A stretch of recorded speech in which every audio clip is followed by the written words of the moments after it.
Welcome to the Dart Valley in South Devon. We're here at Sharpham for an open day because, like spring itself, you can almost feel and smell the world of food and drink coming to life after a long, dark and, financially at least, chilly period of lockdown. Of course, the people who make our food and drink have been busy all along, and many have adapted their businesses to operate on the internet. But now we're beginning to see the producers, makers, growers, retailers and the like taking steps to actually show off their wares. And you could argue that never has such a thing been more important.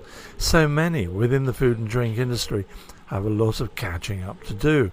And as the lockdown conditions ease this summer, it should be an ideal time to do it with record numbers of visitors already booked for accommodation across the southwest. So expect to see plenty of tasting events and open days being staged around the region in coming months.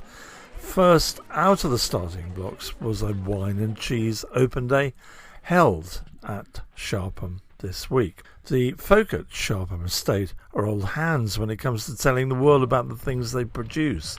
Both the wine and the cheese have been winning awards for the past 40 years. Now the winery and the cheese-making concern are run by two entirely different companies, and indeed the winemakers are in the process of moving across the River Dart to a new base and visitor centre at the Sandridge Barton Estate.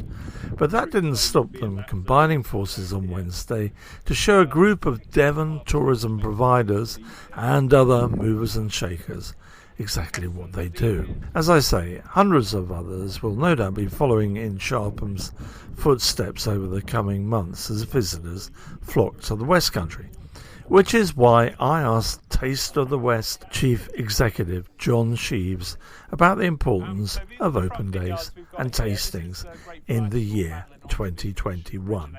It's massively important. We've missed this, frankly.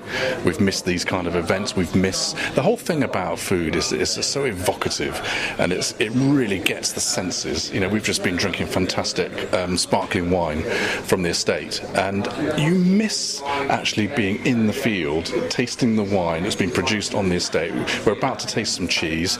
You can't. Okay, you can go to a shop and you can buy this stuff and you can eat it at home. It's not the same as coming to the place where these products have been made, and frankly you and I would be the first to hop on a boat and go to southern France and go and taste the fantastic food that they've got down there, and they have got really good products down there.